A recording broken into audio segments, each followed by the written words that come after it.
Chegamos então finalmente à nossa última aula sobre os 10 mandamentos. O que acontece se a gente já estudou os 10 mandamentos? Como que a gente vai estudar se já foram os 10? Tia Fernanda, o que mais? Não tem um 11º mandamento. Bom, hoje na verdade a gente vai fazer um resumo dos 10 mandamentos.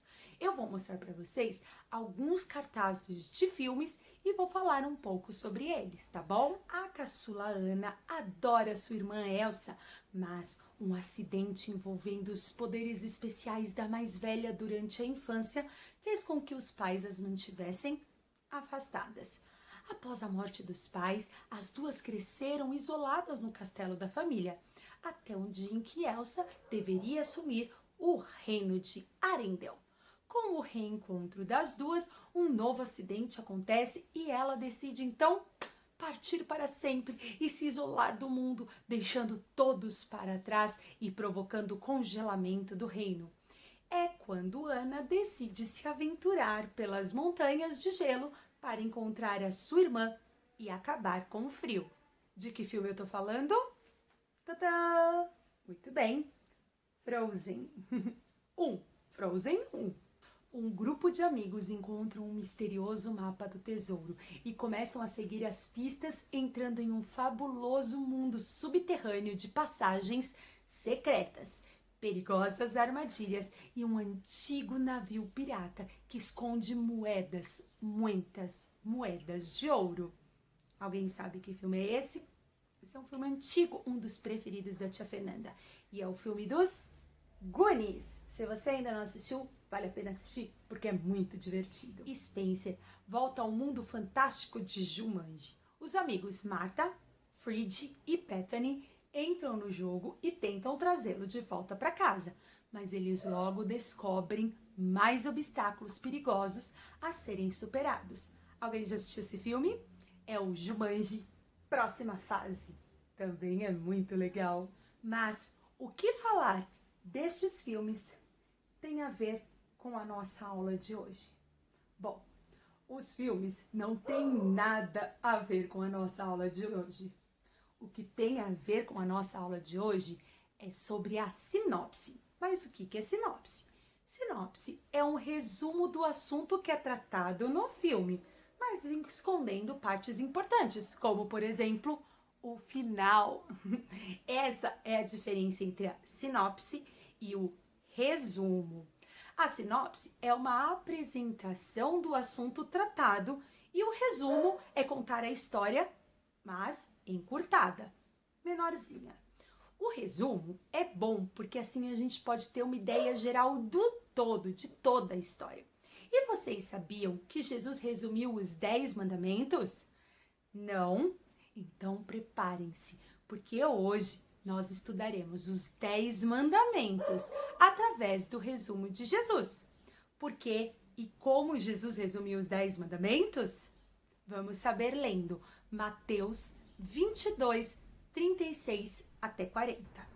Mestre, qual o grande mandamento na lei? Respondeu-lhe Jesus: amarás o Senhor teu Deus de todo o teu coração, de toda a tua alma e de todo o teu entendimento. Esse é o grande primeiro mandamento. E o segundo, semelhante a esse, é: amarás o teu próximo como a ti mesmo. Destes 2 mandamentos depende de toda a lei e os profetas. Mateus 22, 36 a 40. Muito bom esse resumo, não é mesmo? E vocês se lembram que os mandamentos se dividem em 2 partes? Sim, os 4 primeiros nos mostram os nossos deveres para com Deus, como amá-lo, como honrá-lo. E os 6 seguintes nos mostram os nossos deveres para com o próximo. Crianças, o resumo de Jesus é tão incrível porque nos faz pensar. Será que existe algum jeito de obedecermos totalmente todos os mandamentos sem amor? Na verdade, não. Se cumprirmos qualquer um dos mandamentos por cumprir, estamos descumprindo a todos. Em todos os mandamentos, precisamos demonstrar amor a Deus e ao próximo. Mas na Bíblia tem a história de uma pessoa que cumpre esses mandamentos sem saber que estava descumprindo. Sabe quem foi? Não? Então vamos descobrir lá em Mateus 19:16. E eis que se aproximou dele um jovem. Ele disse: Mestre, que farei para conseguir a vida eterna? Respondeu-lhe ele: Por que me perguntas o que é bom? Um só é bom. Mas se queres mesmo entrar na vida, guarda os mandamentos. Perguntou-lhe ele: Quais? Respondeu Jesus: Não matarás, não adulterarás, não furtarás, não dirás falso testemunho, honra teu pai e tua mãe, e amarás o próximo, como a ti mesmo. Disse-lhe o jovem: Tudo isso tenho guardado, que me falta ainda? Mateus 19, de 16 a 20. Quem são os dois personagens desse texto? Isso mesmo, Jesus e um jovem rico que tinha uma pergunta, que era uma boa pergunta. Jesus lhe disse que ele deveria guardar os mandamentos. E ele logo diz que fazia tudo aquilo. Uau! Esse homem é bom mesmo, hein? Mas Jesus conhece o coração de cada um e conhecia exatamente o que estava no coração daquele jovem. Então, ele dá uma ordem. Qual foi? Descubram lendo os versículos 21 e 22. Disse-lhe Jesus: Se queres ser perfeito, vai, vende os teus bens, dá aos pobres e terá um tesouro no céu. Depois vem e me segue. Tendo, porém, o jovem ouvindo essa palavra, retirou-se triste, por ser dono de muitas propriedades. Isso quer dizer que nós também temos que vender tudo para seguir Jesus? Não, não é assim que funciona. Jesus chamou outras pessoas para segui-lo, mas não deu essa ordem porque seus corações estavam totalmente ligados às riquezas. Jesus estava mostrando ao rapaz que ele precisava de fato obedecer aos mandamentos. Ele achava que fazia tudo certo, mas seu coração estava tomado pelas suas riquezas. Que pena que ele estava perdendo a oportunidade de seguir ao Mestre. Em outra oportunidade, Jesus também falou a um líder religioso que queria saber a mesma coisa que o jovem. Que deveria fazer para ter a vida eterna? Ele sabia que deveria amar a Deus e ao próximo. Querem ver? Vamos ler em Lucas 10, 25 a 27. E eis que certo homem, intérprete da lei, se levantou com o intuito de por Deus a prova e lhe disse: Mestre, que farei para lhe dar a vida eterna? Então Jesus lhe perguntou: Que está escrito na lei? Como interpretarás? A isto ele respondeu: Amarás o Senhor teu Deus de todo o teu coração, de toda a tua alma, de todas as tuas forças e de todo o teu entendimento, e amarás o teu próximo como a ti mesmo. Então Jesus lhe disse: Respondestes corretamente, e fazes isto e viverás. Ele, porém, querendo justificar-se, perguntou a Jesus: Quem é o meu próximo? Lucas 10, de 25 a 29. Mas Jesus viu que o problema daquele homem não era amar tanto as coisas, mas era o seu amor ao próximo. Então, ele contou uma parábola que muitos de vocês já conhecem, a parábola do bom samaritano. Um homem judeu estava indo viajar. Naquela época, não tinha carros, ônibus, avião, trem. Então, os viajantes, eles iam a cavalo ou a pé. Isto demorava dias, demorava meses. Um dia ele estava indo numa estrada e foi assaltado. Roubaram ele, roubaram tudo. Além disso, bateram muito nele, que ele nem conseguia se levantar. Aí ele ficou ali, deitado à beira da estrada. Passado alguns minutos, enquanto ele estava ali caído todo machucado, passou um homem. Este homem olhou de longe, prestou atenção nele, mas sabe o que ele fez? Nada. Ele não o ajudou. Nada mesmo. E ele continuou ali, caído à beira da estrada. Passado mais algum tempo, passou um levita. Sabe o que ele fez? Acreditam? Nada. Novamente. Aí ele continuou lá, caído, machucado. Mas passado mais algum tempo, eis que vem o samaritano. Samaritano era rival de judeu. Mas quando ele olhou aquele homem todo machucado, ele não pensou 2 vezes. Sabe o que ele fez? Pegou, se abaixou, pegou aquele homem, limpou ele todinho, fez ele ficar em pé para poder colocá-lo em cima de um cavalo. E sabe mais? Levou ele para uma hospedaria e ali deixou todos os dias que aquele homem precisasse ficar ali para descansar e se recuperar, tudo pago. Vocês sabem me dizer quais foram as boas ações do samaritano para com o judeu? Vamos lembrar? O samaritano se compadeceu, isto é, ele teve pena do judeu. O samaritano chegou perto do ferido, chegou perto do judeu que estava ferido. Lembrando que o povo samaritano e o povo judeu não eram amigos.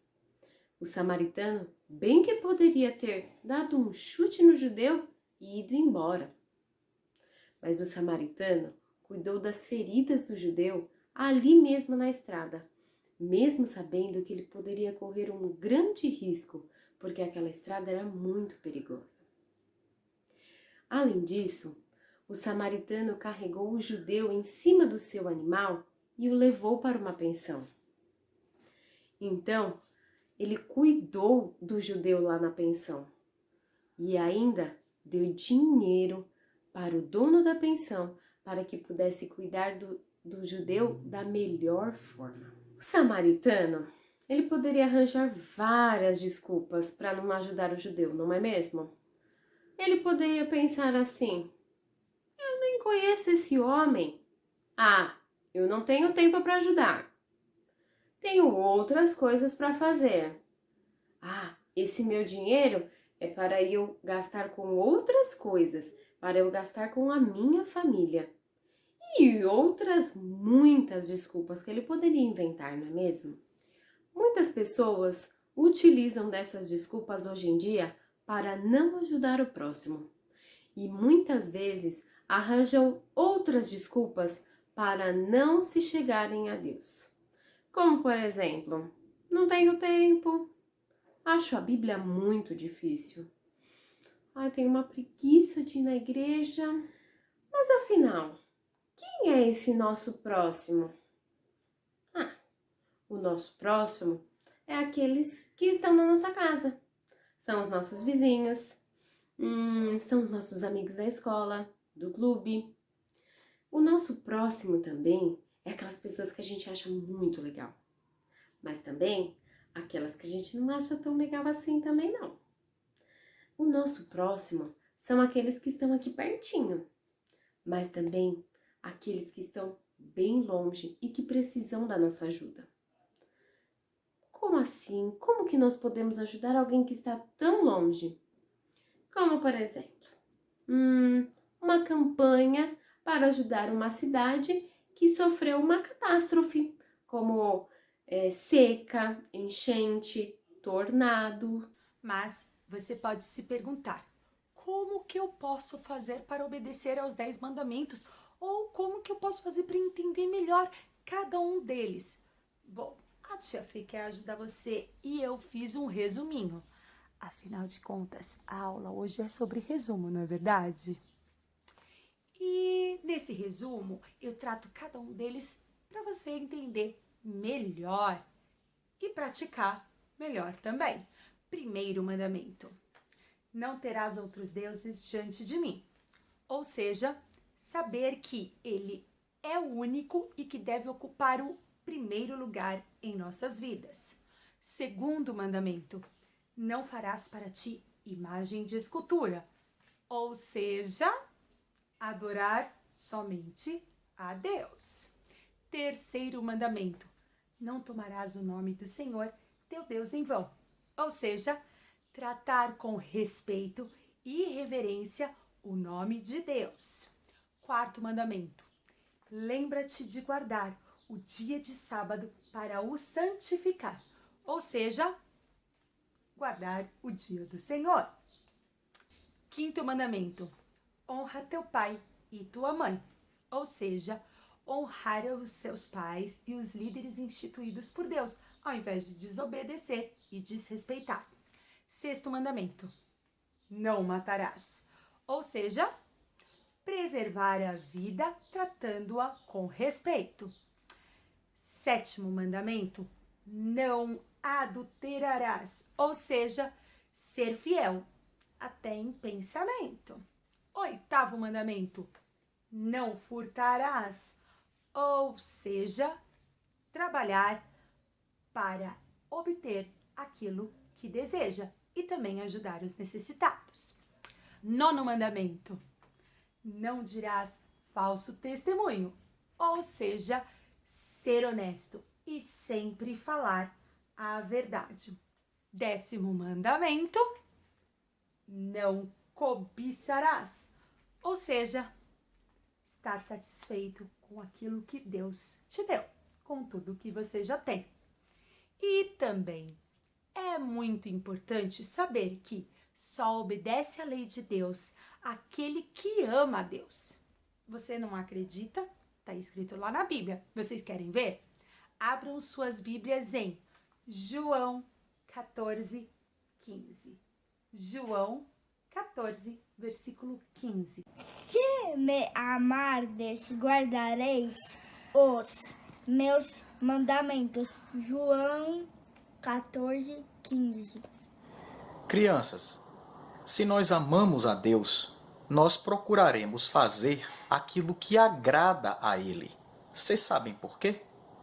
Porque o que Deus deixou para nós é de suma importância, é de fundamental importância para a nossa própria vida. E se a gente reconhece que os mandamentos que Deus nos deixou é importante para nós, obedeceremos porque somos gratos a Deus. Nós podemos perceber que em Jesus Cristo nós somos chamados a viver uma vida para agradar a Deus. E se a gente não conhecesse esses mandamentos, como viveríamos? Então, o nosso amor pelos mandamentos revela também a nossa gratidão a Deus, porque reconhecemos firmemente que tudo quanto Deus quer de nós, Ele já nos revelou, Ele já nos mostrou. E é por isso que o nosso amor não é somente sentimento, é também atitude. E todas as vezes que a gente faz a vontade de Deus, obedecendo o que Ele quer, nós estamos amando. Se lembrem de Jesus Cristo, que cumpriu toda a vontade de Deus. Jesus Cristo viveu uma vida perfeita, a vida que a gente não conseguiria viver por causa dos nossos pecados. Jesus demonstrou esse amor, o amor que ele tinha por Deus, obedecendo todos os mandamentos, e também o amor que ele tinha por nós, o seu próximo, morrendo na cruz do Calvário em nosso lugar. É por isso que em Jesus Cristo nós podemos olhar para a lei de Deus e entendermos que somos pecadores, que Deus nos ama e que assim, por causa do sacrifício de Cristo, podemos nele viver uma vida que agrada a Deus. Então, sejam obedientes, demonstrem amor por Deus, reconhecendo o que Ele deixou para nós, sábias palavras para a nossa própria vida. Obedeçamos os mandamentos. Senhor, queremos te agradecer, Pai, porque nós tivemos o privilégio de nos aprofundarmos mais na Tua lei, nos 10 mandamentos. E agradecemos porque o Senhor nos deixou essas leis, uma instrução de como devemos viver para agradar a Ti. E nós queremos, de fato, Senhor, viver uma vida baseada nas Tuas leis. E para isso, precisamos da Tua ajuda, pois sem Ti, nós não somos nada. O Senhor é o nosso maior exemplo de amor a Deus e amor ao próximo, a ponto de entregar sua vida para que tivéssemos uma ligação direta ao Pai, mesmo nós não sendo merecedores. Obrigada por tão grande sacrifício. Perdoa os nossos pecados. Em nome de Cristo, teu Filho e o nosso Senhor. Amém.